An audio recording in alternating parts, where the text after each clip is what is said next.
Welcome to Coffee Culture.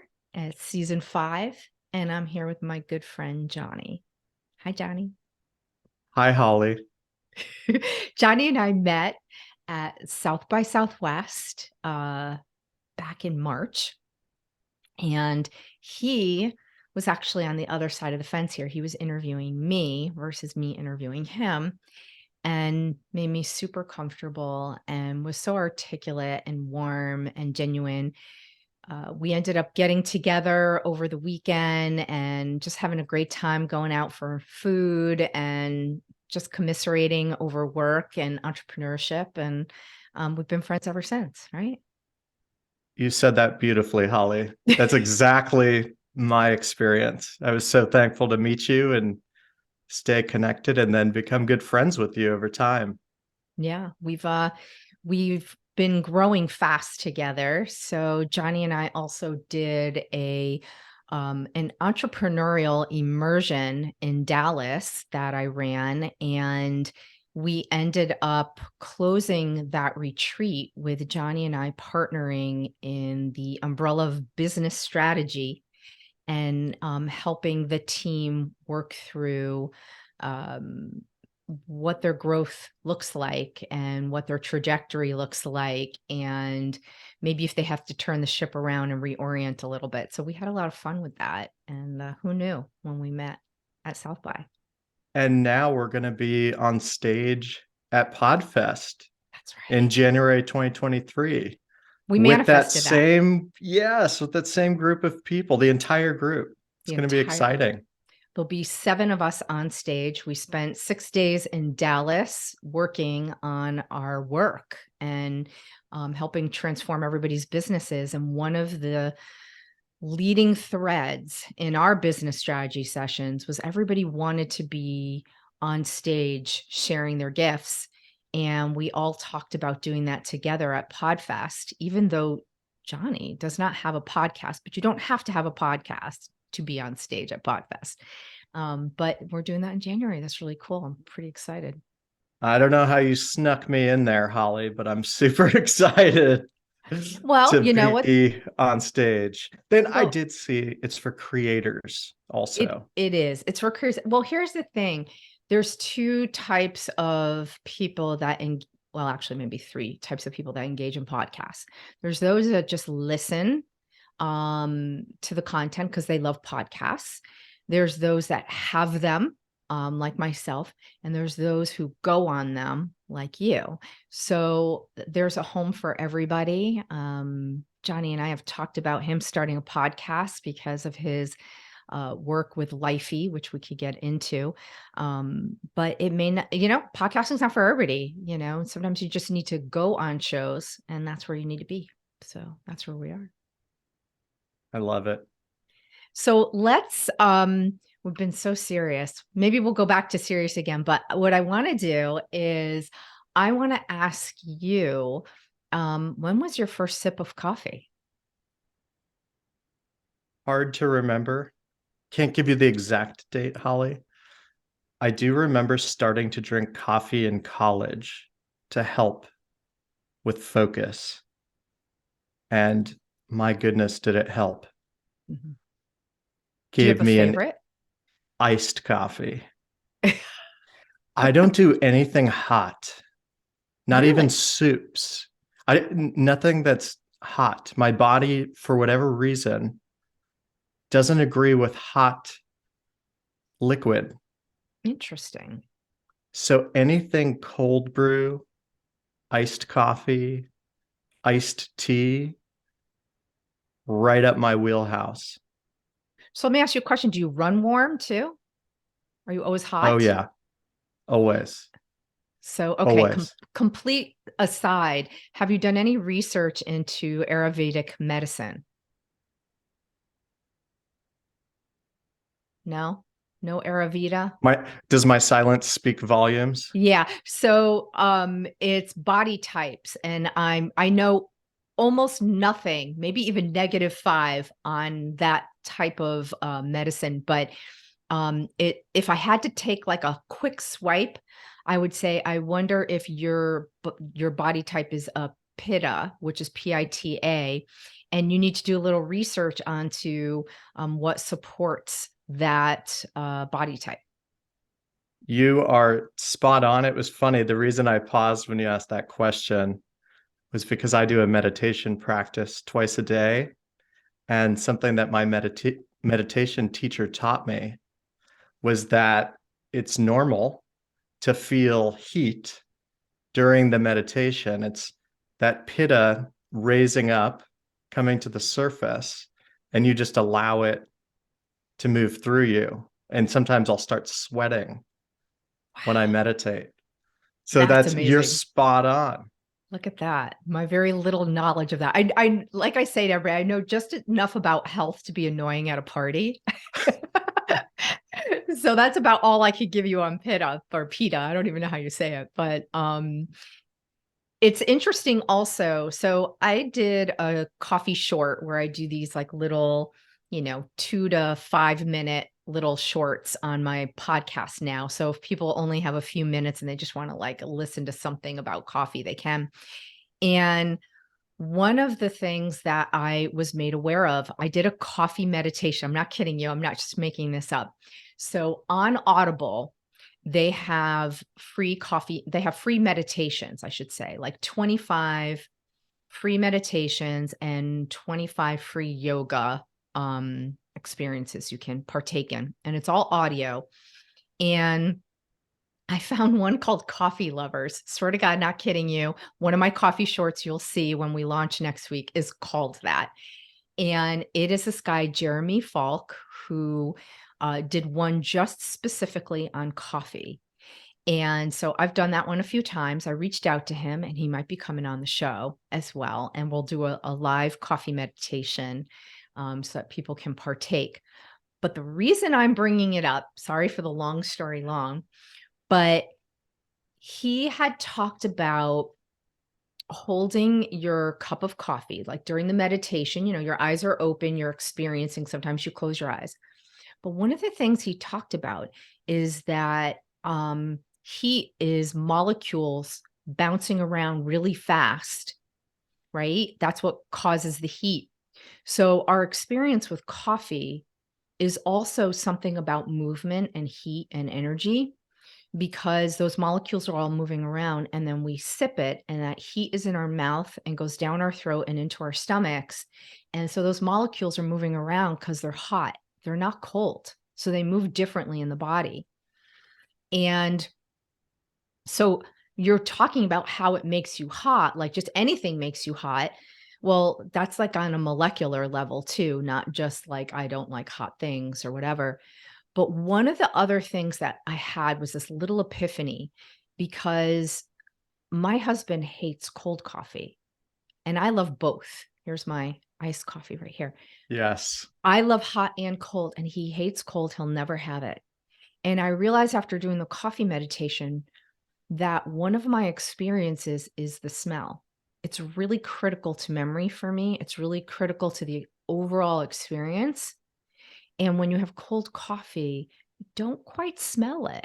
Like if you go to a shop and you buy it, you smell it because the whole place is brewing coffee. But if you leave and you don't sip, like when you sip your coffee, you don't smell it. Like there's a plastic lid on it. It's cold. It doesn't necessarily have like the steam coming up. It's a different experience to have it cold than to have it hot, which, was just like one of my little mini epiphanies about coffee.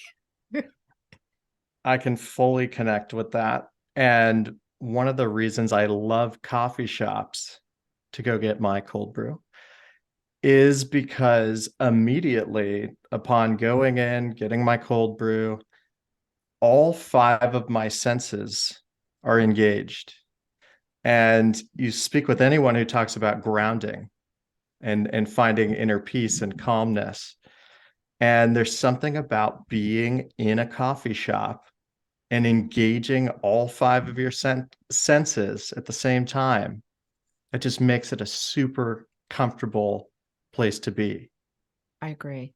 I agree. And if you think about it, I mean, coffee is grown from the earth, so it's immediately grounded before it's ground. And it's kind of interesting, the circle. And I actually am going to move this conversation into that coffee shop, if you don't mind, because I think we find ourselves in that a lot. It's become part of our culture, cafe culture.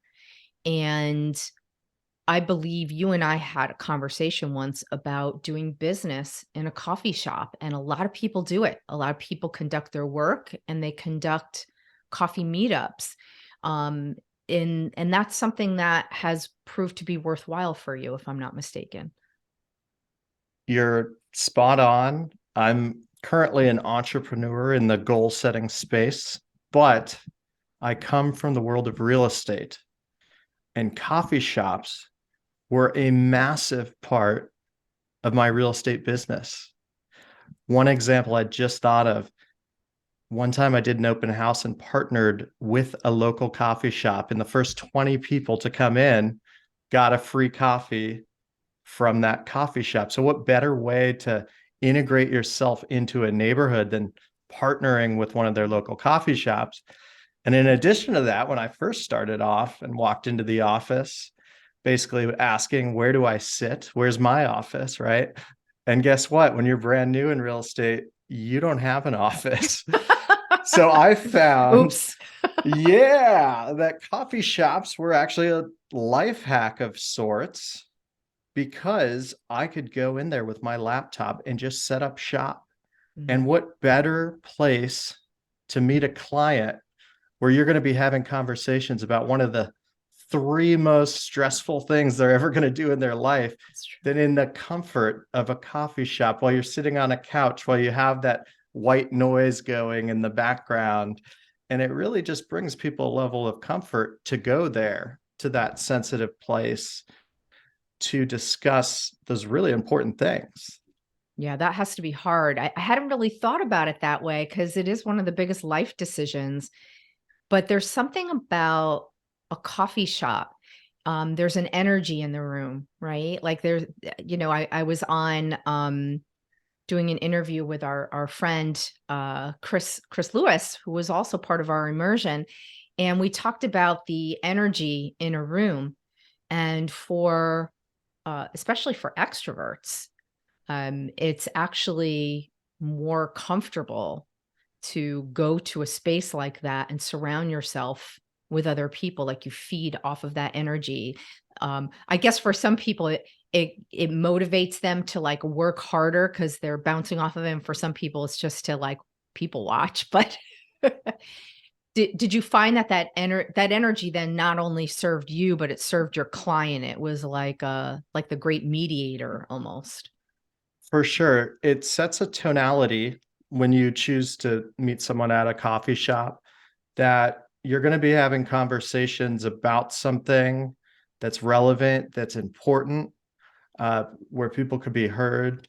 I was thinking about coffee shops and how there's really an innocence to them.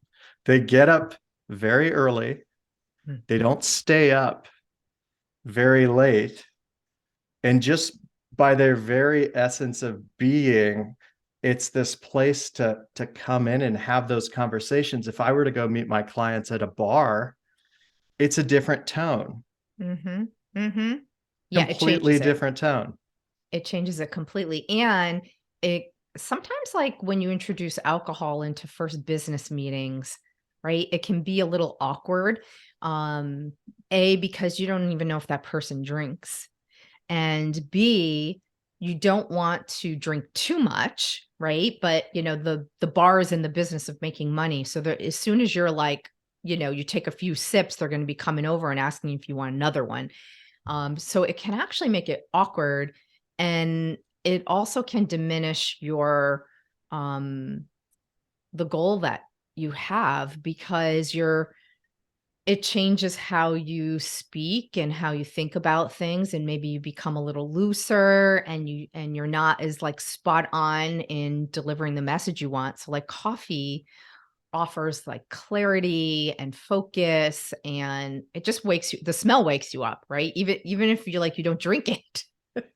For sure. And when I was meeting with clients in the real estate space, excuse me, I would never go to a situation and have those types of conversations at a bar, because one of the things you sign up for is a fiduciary obligation to your client. And the whole intent is to figure out, are you going to work together? And if so, put together that game plan to do so and ultimately sign something. And if they're under the influence of anything, I would never want them to sign a contract with me when they're in that state, because that's directly neglecting my fiduciary to them. So that's why coffee shops were always the sweet spot for me.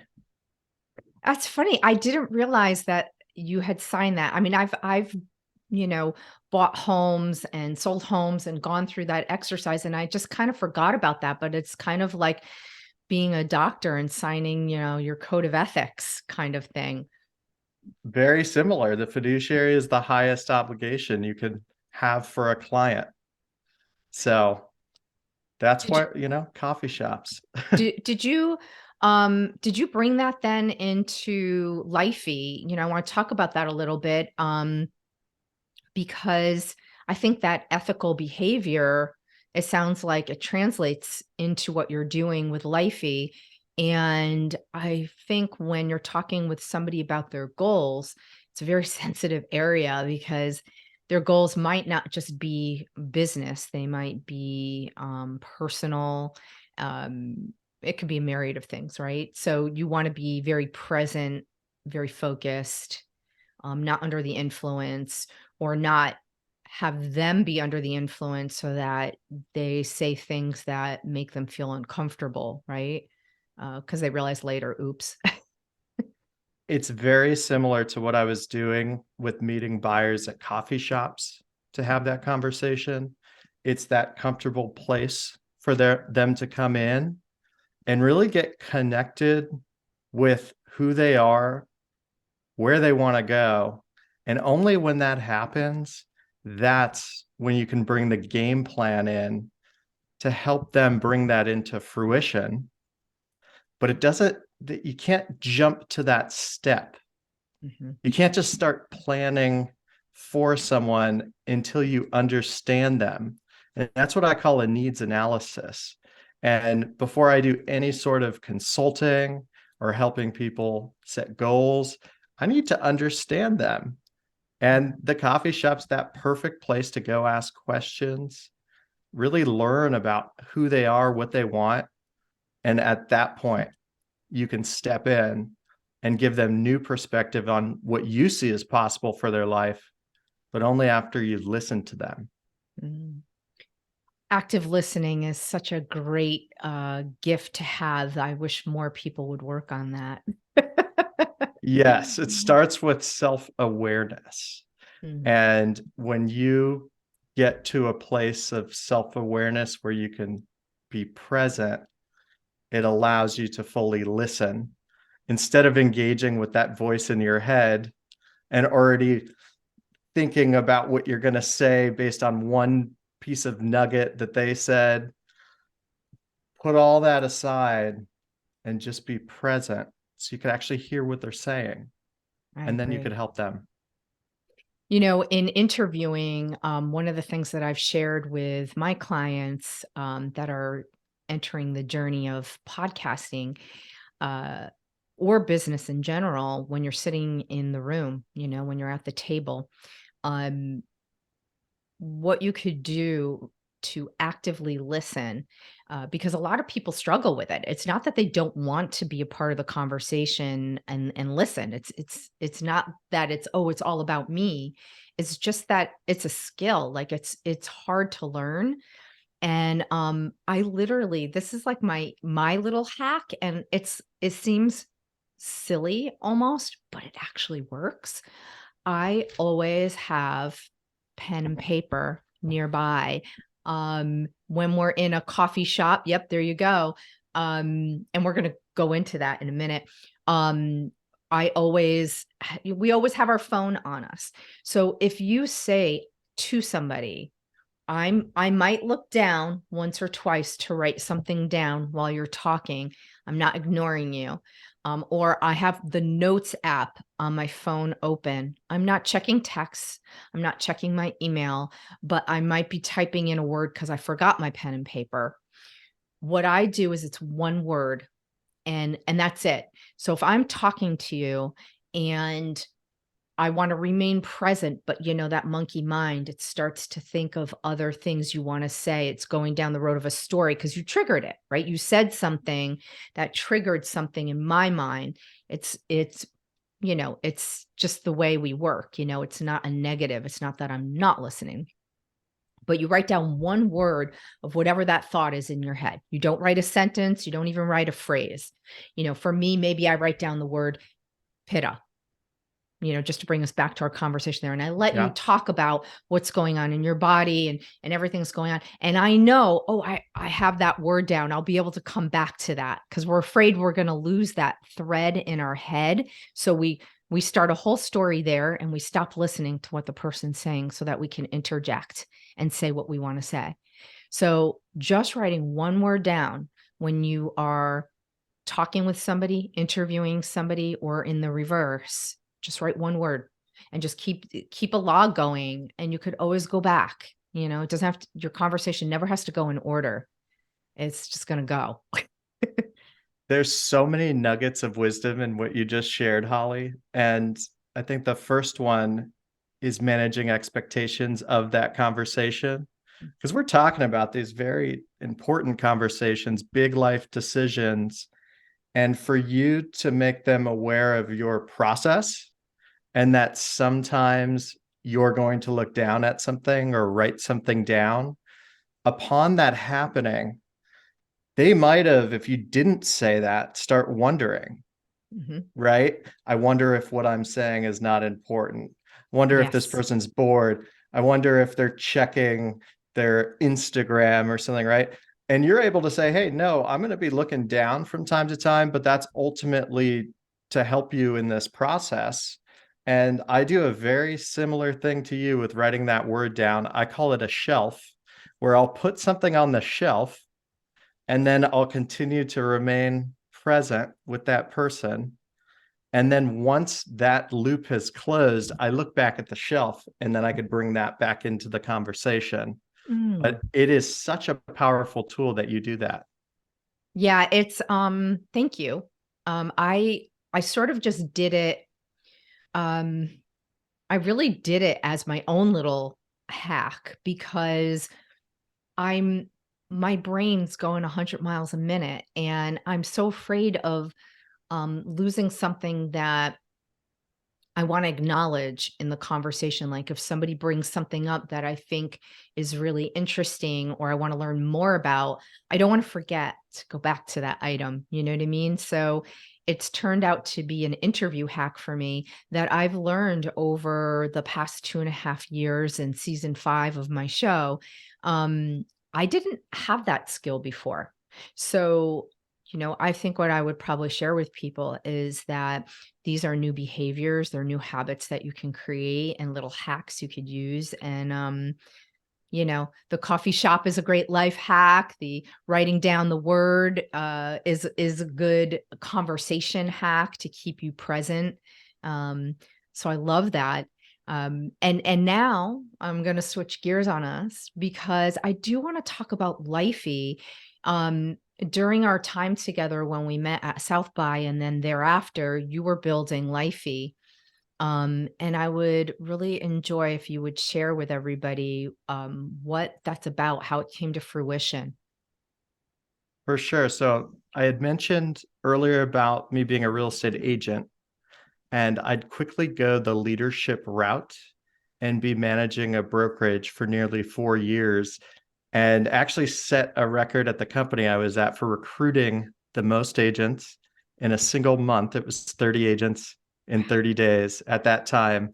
So all things growth, I was so focused on growth that I got recognized by the corporate headquarters and offered an opportunity to come lead their young professionals division. And upon doing that, accepting that role, March 9th, 2020, moved out to Austin, Texas. Third day in the role, I was told, got this pandemic, We're going to go work from home for a bit. And what was so funny about me getting that role was because I had created such an incredible game plan for when I got that job, what I was going to do at that division. It was actually a 9-page. I had it bound in a hardcover book when I went on my first interview, which was I 4 hours love long. It was 4 hours long, and I went through the entire plan of what we were going to do at that division. And on the third day, I was told, throw it out the window. We are in survival mode. This is a global pandemic. I know you had these goals that were going to be taking place at these benchmarks later this year. It is all about right now. It is about this quarter. So in 2020, I switched to a quarterly goal planning system instead of annual goals. That completely changed my life. I think about the first quarter of January 2021, and I set out to lose some weight and had a friend ask me if I want to do a dry January with them. I said, yeah, I'd love to. That'll help me lose more weight. And almost 2 years later now, still haven't drank, right? Completely just from moving to a quarterly system where I was only committing to 12 weeks of something. And I say 12 weeks and not 13 weeks because I use the last week of every quarter to reflect upon what I accomplished and then reset of where I want to go, recalibrate of where I want to go. And because that system was so effective for me, it would have felt selfish to just keep doing that and not share it with others. So I ended up publishing a planner to allow people to set their own quarterly goals. And in addition to that, created retreats that people could go on where I could help them set their goals and a community to do a lot. So you could do your goals alongside people who are up to something similar. Mm. Because so much of goal planning has to do with figuring that where you want to go out and then aligning yourself with people who are already doing that. Mm-hmm. And that was the birth of Lifey. And it's since evolved into workshops where I now have gone in and helped companies set their goals. I've helped communities set their goals. I've even moved into coaching and consulting to help people with their goals. So it's opened up this whole world. It's like the Disneyland of goal planning. Mm. It's such a cool design for starters that kind of happened accidentally to you. And it makes so much sense because I think that setting up goals for the year is almost like a recipe for failure because it feels so grand and so far away that when everybody makes their New Year's resolutions, right, within a couple of months, they fall off the train because it feels so far away and it's hard to change habits and to work towards goals, which sometimes requires you to change the way you operate and do things. And I love that you ended up breaking it into quarters because I feel like it's almost like bite size. Like it's so much easier to say, I'm going to commit to something for 3 months, versus 12. Like it's just something psychologically that feels more attainable, at least for me. And I'm just going to tell everybody in the show notes, I'll have a link to these Lifey planners that were created, and they are quarterly, but I'm going to suggest that you buy 4 so that you have them for the year. And it's kind of like being accountable to yourself. Like I do want to set goals for a year. When you do have that large scale goal, you do get more accomplished, but breaking it off into quarters just feels more accessible. Like I love that. It's a smaller gap that you're Mhm. covering. Mhm. So if we were to decide today, Holly, that you and I were going to go climb Mount Everest, Oh, you got to tell this story too. Go, go, go. I'm so excited about this. I saw this on Instagram already. We'll put the link in the show notes too. and we're going to climb Everest, it's like, where do you start? And let's say you and I agreed we're going to do it later this year. It'd be hard to envision ourselves actually climbing Everest before we figured out what does our diet need to look like? What does our training schedule need to look like? Maybe we need to do some research on people who have already climbed Everest and interview them to figure out what they did. What is my travel going to look like? How much time do I need to adjust, right? If we are able to take such a massive goal like that and chunk it down and ask ourselves, what's the one thing that you and I could do this quarter to be on the trajectory to eventually climb Everest later this year? It might be that research piece. It Mhm. might just be starting off with, how about we both interview 10 people who have already climbed Everest and we ask them what they did? Once Mm, we empower ourselves with that information, then we could take the next step of figuring out, what do we need to do physically? What do we need to do nutrition? What's our travel look like? But that initial annual goal of climbing Everest is just too large of a gap. mhm. I agree. I agree. Um, you know, it brings me to a book that I've read. I don't know if you read Atomic Habits by James Clear. Oh, yeah. And I think that's such a good companion piece to Lifey because when you think about, so I'm going to break it down like in the very short version for people who have not read this book. But essentially, it's changing, it's acquiring new habits that you want to have, but approaching it almost incrementally, like not like I'm going to change my entire diet overnight and I'm never going to have sugar and dairy and wheat and overnight. And it's almost a recipe, pardon the pun, for failure, right? But if you say I'm just going to take alcohol out of my diet for the next 30 days. It's a small percentage change on the overall scale of food changes you plan on making, but just that, even if that's only 5% change across the board in terms of how you eat and drink, you will see improvements that come from that. And if you did like a small change in a lot of things, like I'm going to stop using electronics for 1 hour before I go to bed so that I'm not looking at blue lights kind of thing, just 1 hour, or I'm only going to do a 5-minute meditation every day, like just picking and choosing small little things.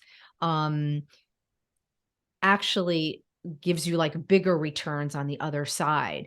So I sort of feel like paired with Lifey, like when you look at it on a quarterly basis, can you set goals for yourself that are actually small, that move that needle for you probably in a much bigger way. That old saying, rising tides lift all boats, right? So like if each one of those things that you do helps lift that boat higher, then in quarter two, when you open up your next Lifey, you might be more inclined to say, I think I'm going to take dairy out of my diet because it's always upset my stomach.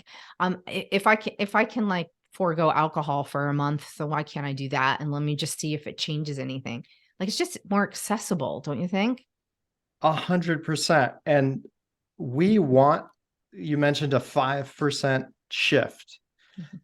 We want that 100% shift tomorrow. Mm.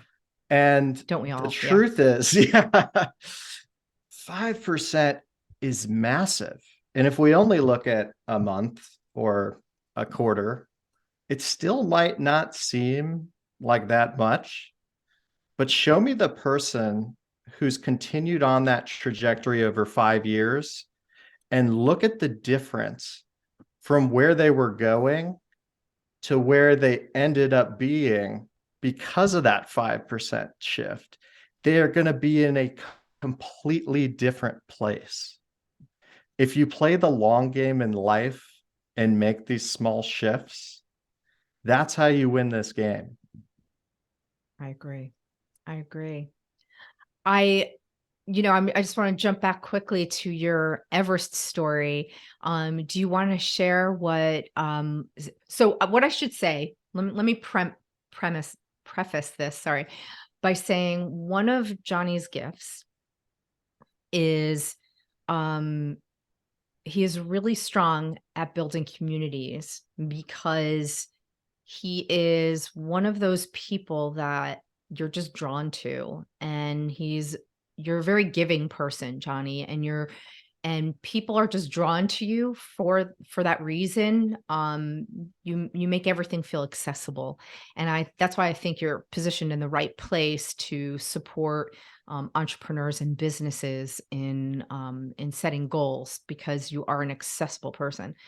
So in building your community and building your Lifey community, you did have an Everest experience with one of the people, which again, I'm going to put that in the show notes. But do you want to share that story? Because it really, while it seems large, like, oh, I could never do that. If you can just look at how the Lifey tool was used in that framework, then it's kind of actually easier to look at the reverse and like, well, I could just change something small. Like my goal doesn't have to be as audacious as climbing Mount Everest. I can do this. So could you share that story? Definitely. And it was Mount Kilimanjaro. Oh, sorry. Oops. All right. I screwed up.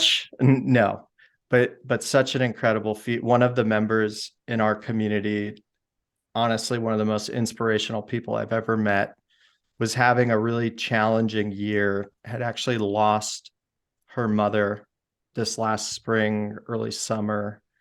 And we did a Lifey call. Every Monday we get together, we do a call. And the first of the quarter, we asked everybody what their goals were. And she shared, I'm going to climb Mount Kilimanjaro. And in digging into that about the summit, right? Making it to the summit, there was so many uncontrollable factors. Like, how's her body going to react to the altitude? And she was able to use the planner to create a plan, and within 3 months, make it happen. And at the top of Mount Kilimanjaro, when she got there after, the day they summited, woke up at midnight, hiked for 7 hours to the summit just when sunrise was happening, took a photo with a Lifey flag that she would then share with our community. And what's so powerful about community is when one person wins, it's everybody's win. It had felt like seeing that Lifey flag at the top of Kilimanjaro, it felt like I had helped make that happen, even though it was actually her and her hard work and her goals. And yet there's a support piece and a connection piece that we all had with her, where it felt like our entire community has this new connection with Mount Kilimanjaro indefinitely because of what she accomplished. Yeah, that was so cool. When I saw that post, I was like, wow, this is the power of Lifey. This is the power of community. It was everything all wrapped in one pretty package. I was so proud and so excited for you at that moment. Like, it's because that's everything. Like, that's what we're all in this game for, right? Is that sense of community and connection. It's why we join communities like Lifey. It's why we gather in a coffee shop. We just want to connect with people in the end, right? We're wired for connection, Holly. You We know are it. wired. I'm caffeinated for connection. No, Caffeinated for connection. I That know. could be a great hashtag. Yeah, right. So you see, we somehow came full circle with that coffee culture. I didn't intend on it, but I just love what you're doing, and I'm so glad that you came to share this with me. And I know that we're going to put a lot of links in the show notes, but I know that your community is going to grow because of this, because I think everybody wants to be a part of something. I like what you're building. Thank you, Holly. I'm so thankful to have come on and had this conversation and absolutely love what you're up to, Thank and you. think you're going to help people have a paradigm shift of coffee, all Yeah. things coffee. There's so much creative liberty you can take in these conversations, and so many different types of people you could have conversations with. So I'm just so thankful to be a part of this and to watch you grow this from the ground up, literally. So just Thank you. Thank you. Well, see, coffee culture, everybody, like, stay tuned for more. And wait, I can't quite hear. You have to point to Lifey and join Johnny and Lifey. We're here to help. We're here to be a part of your conversation and connection. Thanks for coming on the show. Thank you, Holly. That's a wrap. Share your thoughts and ideas on coffee culture. You could put them in the reviews on Apple Podcasts or DM me on Instagram. And if you'd like to support an indie podcaster, there is a link in the show notes for buying me a coffee. Please subscribe and share a cup of coffee culture with your friends.